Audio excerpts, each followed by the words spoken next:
gaarii qabachuu yoomguma waliif maqaa fuudhee tokko ilmi namaa yeroo sadoon beektu hundi siin jaaluma hamtuun si mudattu beekta gaariifama dhiiraaf jaala gaarii qabachuu yoomguma waliif maqaa fuudhee malee ilmi namaa yeroo fayyaan beektu hundi siin jaaluma hamtuun si mudattu beekta gaariifama.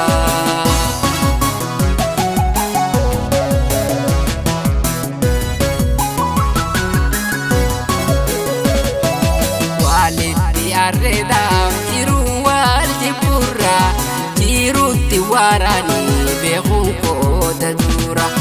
Walitti arreedhaaf jiruu wal jibburra jiruutti waraanii beekuun kooda dura.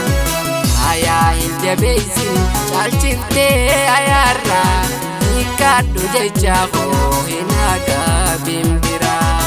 Ayaa hin jabeessin caalchiftee ayaarra hiikadhu jecha koo hin agaabin bira.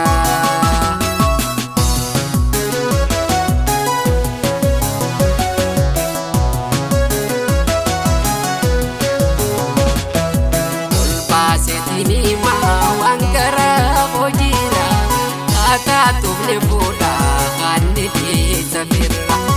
Olbaasetinima waan garaa hojiira ataatuuf lefuudha hanni dhiisa firra. Waan hin tana jeef sababaatu jira namaa ifiidhaafuu sheedhaafooda jira. Waan hin tana jeef sababaatu jira namaa ifiidhaafuu sheedhaafooda jira.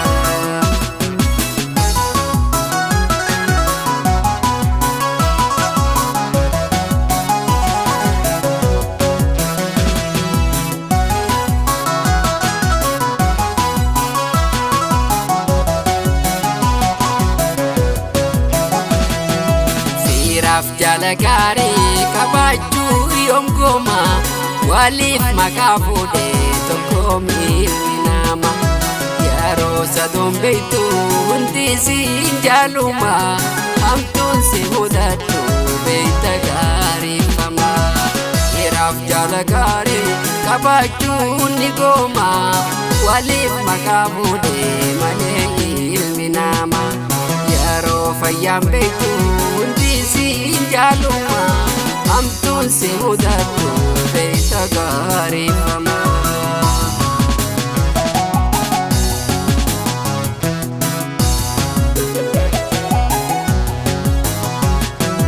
Hangaanii fi beekuus waan kuusaanne sirra addaan babaaseetiin sitti himu jira.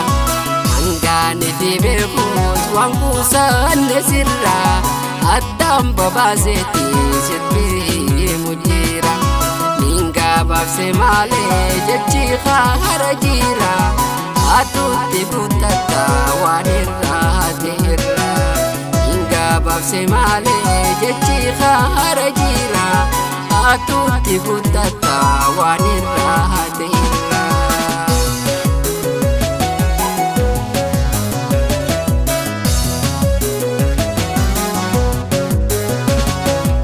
Dhiiraaf jaala gaarii qabachuu yoomguma waliif maqaa fuudhee malee ilmi namaa yeroo sadoon beektu hundi siin jaaluma hamtuun si mudattu beekta gaariifama. Dhiiraaf jaala gaarii qabachuu yoomguma waliif maqaa fuudhee malee ilmi namaa yoggaa sadoon beektu jaaluma hamtuun si mudattu beekta gaariifama.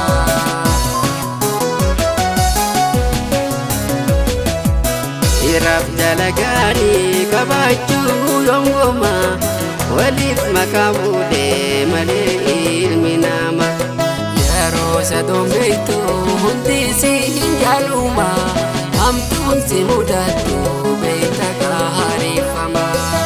Dhiiraaf jala gaarii qabaachuu yoomgooma waliif maqaa fuudhee malee ilmi namaa. Yoggaasa tombeetu hundi si hin jaaluma hamtuun si mudattu beeyta gaariifama. Hamtuun si mudattu beeyta gaariifama.